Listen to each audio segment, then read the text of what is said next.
Profe, te presento al alumno Aldana Sandoval Willington Omar de la compañía Masa, aula E2. Hoy le vengo a hablar sobre los hechos de la masacre de La Rochela versus Colombia. En el corregimiento de La Rochela, ubicado en Cimatoca, Santander, Colombia, la llegada de 15 funcionarios judiciales al municipio de Cimatoca, Santander, tenía que ver con las investigaciones de varios asesinatos que se presentaron de manera sistemáticamente en la región, entre ellos los 19 comerciantes, con participación de algunos militares, el miércoles 18 de enero de 1989. Ese día los 15 funcionarios judiciales se movilizaron en dos Toyotas tipo Jet al corregimiento de La Rochela. Se encontraron en una zona de tensión cuando fueron interceptados por un grupo de paramilitares fuertemente armados, con prendas militares y con cooperación de la gente del Estado, tras engañar a la comisión haciéndoles creer que pertenecían a guerrilleros de la FARC, y ante el inminente combate con el ejército, les ordenaron que debían ser trasladados a un lugar donde les brindarían salud y seguridad. Procedieron a pasarlos y a la parte de atrás de los vehículos, amarrados de pies y manos, despojándolos de sus armas de dotación, con el pretexto de evitar que sean heridos en combate. Luego, unos metros más adelante, prepararon los carros y fueron rafagueados con fusil Galil. Después de cometer la masacre, los asesinos procedieron a dar tiros de gracia y a grafitear los vehículos baleados con eslogan de antiparamilitares, buscando desviar la atención y culpar a la guerrilla de la FARC por estos hechos, dejando los cuerpos tendidos en la carretera bajo las altas temperaturas. Solo 3 de los 15 funcionarios sobrevivieron al ataque, quienes fueron socorridos por el conductor de un camión de la empresa Coca-Cola que se transportaba por ahí. También fue un periodista de nombre Jesús Villamizar quien fue enviado por el periódico La Vanguardia Liberal a cubrir la noticia al lugar de los hechos. Buenos días, profe. Me presento, alumno Camargo Rodríguez Fabián Camilo. A nuestro grupo nos tocó lo que fue la masacre de La Rochela. En referente a la masacre de La Rochela, profe, te hablaré de los derechos vulnerados allí, ya que esto es lo más importante en este caso. Derechos vulnerados. Los derechos que fueron vulnerados están establecidos como en el artículo 1, obligación de respeto a los derechos humanos. Muy importante este artículo. Artículo 4, derecho a la vida. El artículo 5 también, derecho a la integridad personal.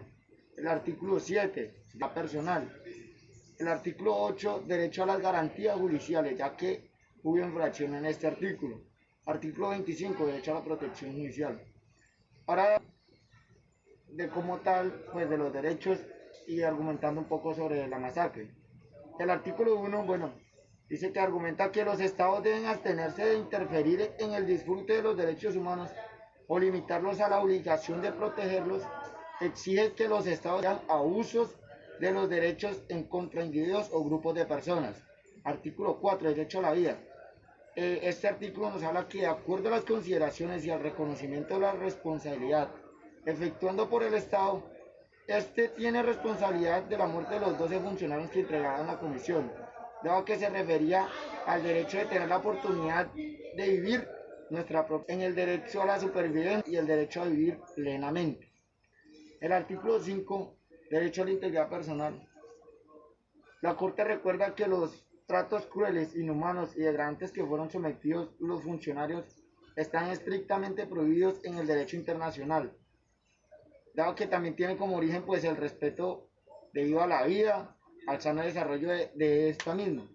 Esto implica que pues nadie puede ser lesionado, agredido físicamente, verbalmente, ni ser víctima pues de daños mentales o morales como tal. El artículo 7, derecho a la libertad, pero legalmente y arbitrariamente durante horas del grupo paramilitar.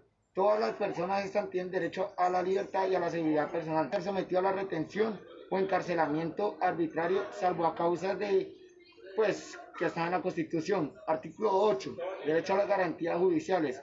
En primer término, la Corte encuentra preciso enviar que el reconocimiento del Estado parcialmente, violación de los artículos 8, 25 y 1 de la Convención del propio Estado, acepta la falta de la efectividad judicial, que se reflejaba en la duración total del proceso, que supera los 17 años, nada más y nada menos. Toda persona tiene derecho a ser huida con las debidas garantías y dentro de un plazo razonable por un juez o pues un tribunal, o al debido proceso para determinación de si sus derechos y obligaciones y de orden civil. Artículo 5. Derecho a la protección judicial. Es uno de los derechos fundamentales, pues ya que consiste y que tiene la potestad, capacidad y la facultad que toda persona tiene para acudir ante una autoridad judicial y competente en la que puede mandar, preservar, pues reconociendo ya.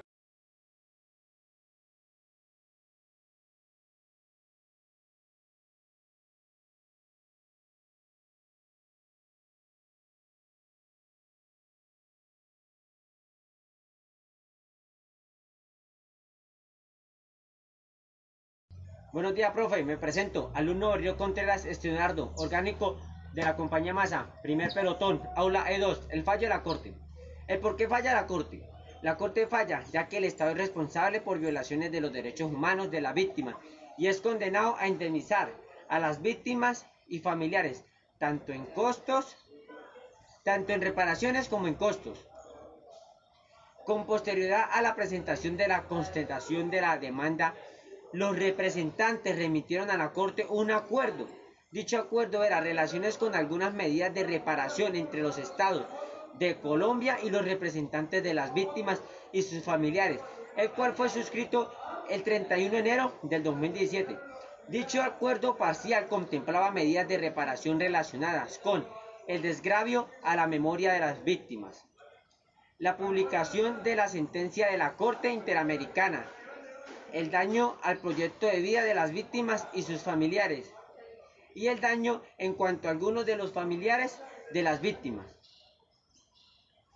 en el cual se aceptó y se dijo, en el nombre del Estado colombiano y en mi condición de vicepresidenta, reconozco responsabilidad internacional del Estado por no haber adoptado las medidas necesarias para garantizar la seguridad de nuestros funcionarios, porque esta omisión permitió las violaciones de derechos a la vida e integridad de la persona, por lo cual se dio el fallo de la Corte del caso Charry versus Colombia. Muchísimas gracias, profe, que tenga un excelente día.